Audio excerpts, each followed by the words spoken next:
This is going to be highly subjective. Hope you guys will know that. Because for me, I don't play competitive, but I used to play competitive clan battles.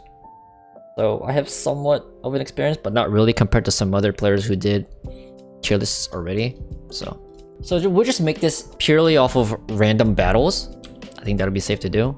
So this is going to be for a tier list for the tier 10 carriers specifically. Mainly going to be focusing on random battles. I wanted to do basically a tech tree first and then the special carriers, but I guess I'll go over the special carriers at the very end. First, I'll be going over the tech tree. This will be kind of working over my other project. I'll be pretty much grouping them together, which is to redo which carrier line to grind. I'll do my best to explain everything. But yeah, so here we go. So the first one is going to be Hakuryu. I would say the best in my opinion. She's way too strong. Like, there's no reason why I would pick any other carrier other than Hakuryu.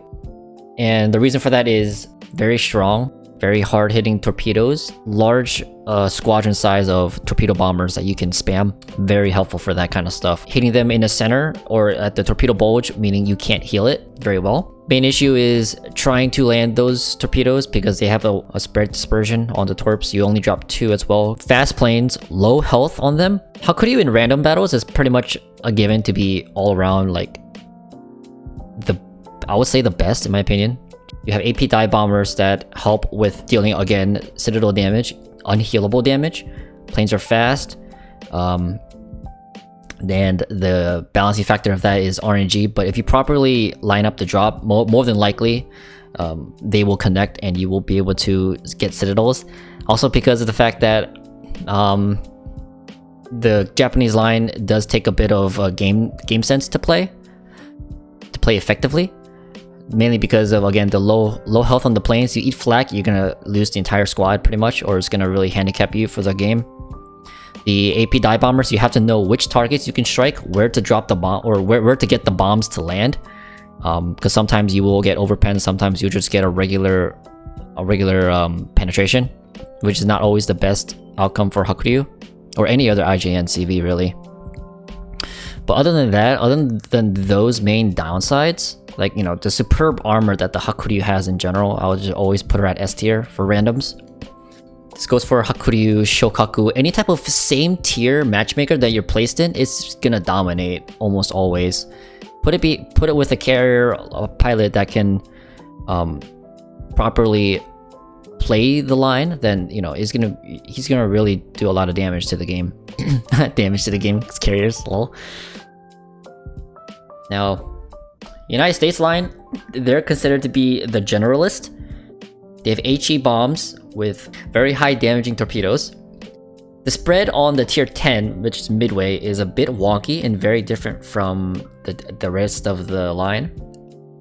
It drops 6 torps with a very unique reticle style that takes a while to aim, but once you get used to that, it'll be a breeze to go with, you know, just trying to play the carrier itself.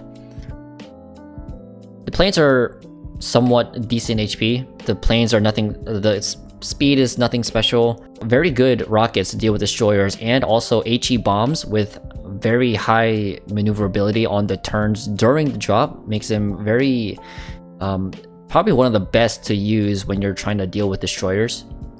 They can really deal with destroyers probably the best out of the rest of the carriers in the game, because especially Midway, because you have a lot of bombs that drop. And also, it's the type of carrier there you don't need to create a crossfire with another ship to really get that broadside or the right angle on the drop. What else can we really say about the Midway? Midway also has a very armored flight deck and very good anti-air to defend himself against, you know, against a few planes. But again, it's a carrier. It turns like a truck. So yeah, pretty much Midway, Lexington, Ranger, they're all pretty solid. Ranger is kind of the weaker side of things because you have 2 torps, you have, what was it, 3 bombs? So it makes it quite difficult to actually hunt down destroyers, but once you get to Lexington and then Midway, it's just a breeze. The fact that you have HE armaments means you can focus on any target that you want. The bombs themselves, they have very good penetration. so it makes it really easy to really go after anyone you want to. So I'll say for random battles, Midway will be between S and A. It's just that good.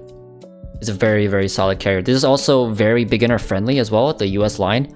The United States line has enough HP for you to tank some AA shots and also some flak, but it also has decent plane speed, you know, like standard plane speeds and standard ordnance, so you can learn how to probably play the carrier. It lets you think more like a carrier player when you're playing a United States line.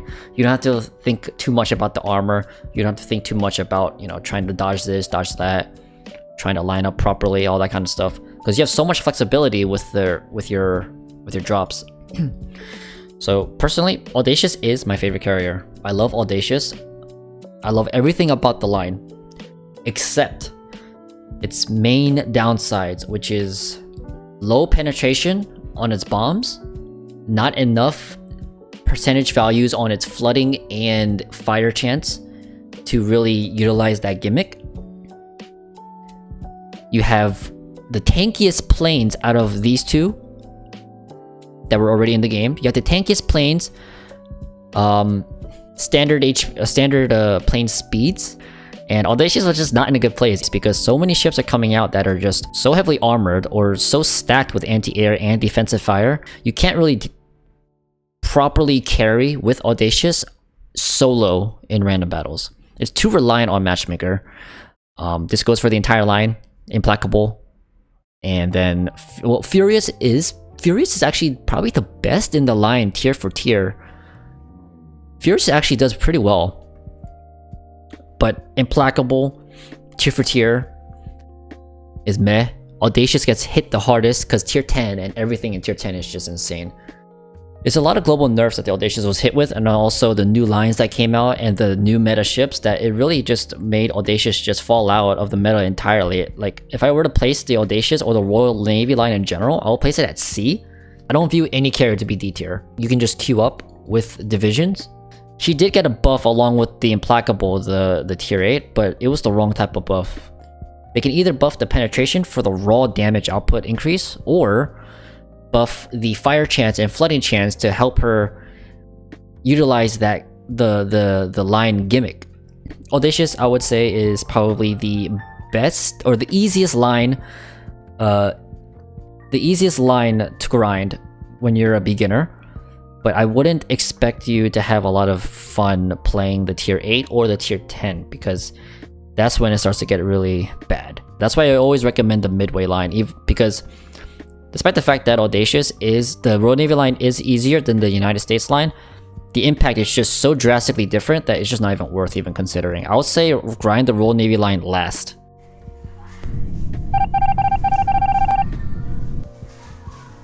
So okay, next on the release is Manfred von Richthofen. Oh my god, that was my best carrier.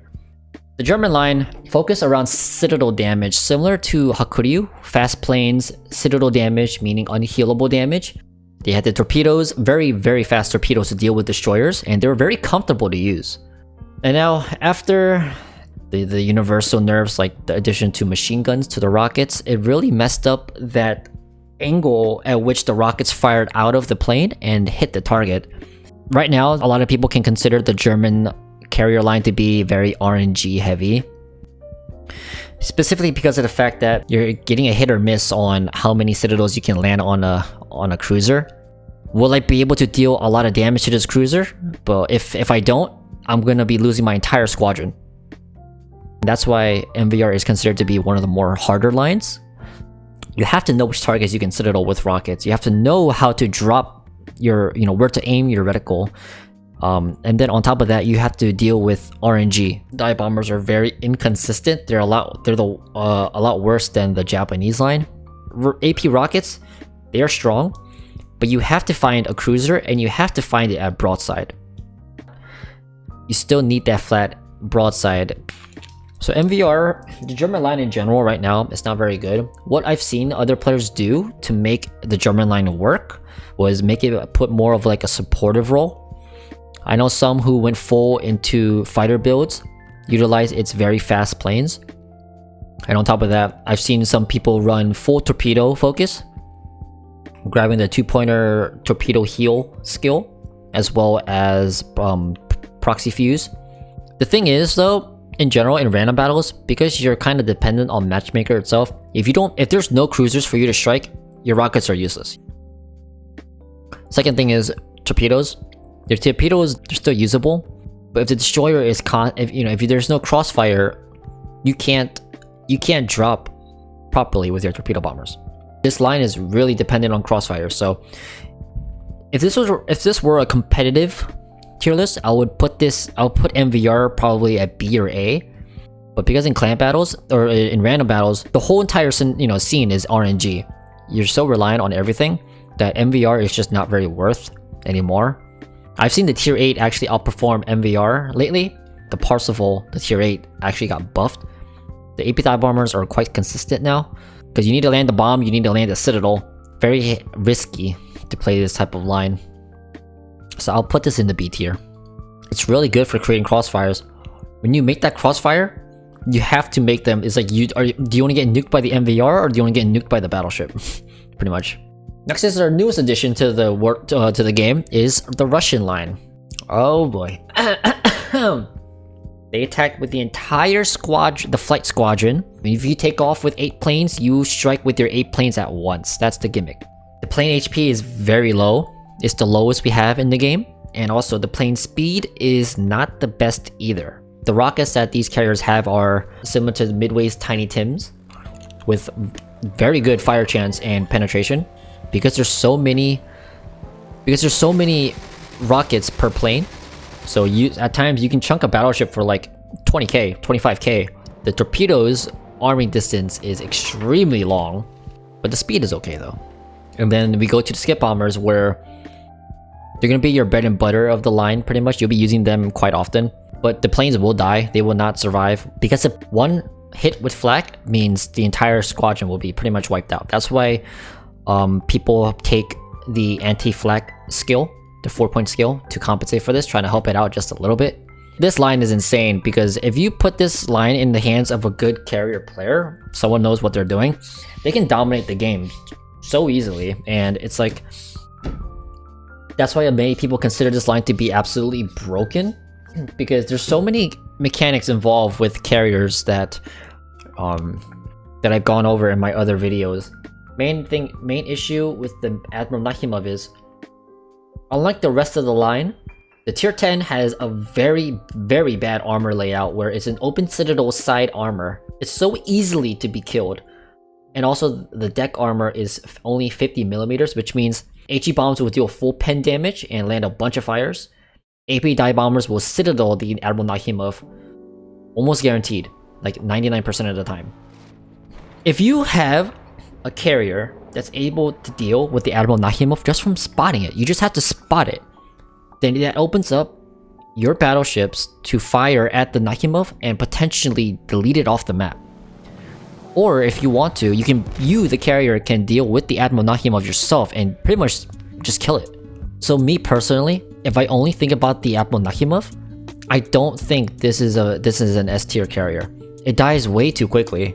If you're talking about specifically about damage output, specifically about carry potential, this thing is a god. Alright, so that concludes it for the tech tree. Now, we can talk about the special ships. First, we're going to talk about Immelmann. Immelmann in random battles is a very good farmer.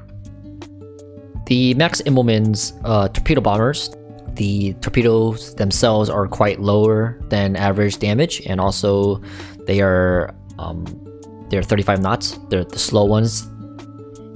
And she also has skip bombers that are probably, I would say, the best skip bombers that we have in the game.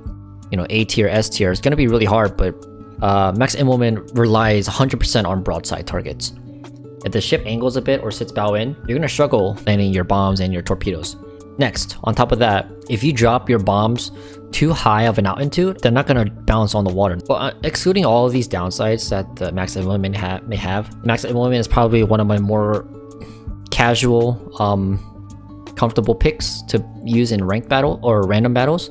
Fast planes, fast regeneration on your planes, the ability to conserve your planes very well, and very hard-hitting skip bombs with good penetration values of 68mm and a high fire chance of about 70%, I believe. Definitely worth the call, and I highly recommend it. It's a unique type of gameplay experience. A quote-unquote breacher. You keep throwing bombs at a target, it's gonna fall eventually. I will place this probably at a solid A tier. If the destroyer keeps its AA off, and then it sails towards you, towards the squadron, you're not gonna be able to properly land, throw the bombs out and land the bombs on the destroyer. That's why I see some max Immelmann players invest into secondaries to help with that for the potential threat of destroyers rushing you. Man, my voice is going dry. Okay, last one. FDR. So, the Franklin D. Roosevelt, everyone's most hated carrier in the game, has very, very, very tanky planes, and it carries a lot of them per squadron. Each attacking flight is only 2 planes, and you drop a lot of ordnance per plane. It has HE rockets, HVARs. The torpedo bombers, you carry 4 bombs per plane. So you drop 8 total with your attacking flight. You can basically do like a whole 360 while keeping the reticle intact for the most part. And that really throws off battleships or turning cruisers or destroyers trying to turn against you, but you're constantly following them and you drop it at the perfect broadside. Next is going to be the bombs that it carries. The pen value is very good. It's Midway's bombs, but you drop 8. Fire chance very high. Damage is very good. But you need a bow in or stern in target. It needs to be that horizontal. Now the downsides: 1, very, very, very slow planes. Second, extremely large squadron sizes. It's good because you have more chances to deal with the same target and remove him off the board. But it's a bad thing because your planes, they have a high risk of eating a flak puff. So that's the second downside. Third downside this thing has is it has a 25-second downtime. If you need a target to die, if you're going against, let's say, a Conqueror or any other ship that has a heal or a smoke or a disengage, you can't get that immediate chain strike that other carriers in the game have because of that 25-second downtime. That is his biggest downside. So personally, for FDR in random battles, honestly, I don't view it to be the powerhouse that people tend to claim it is.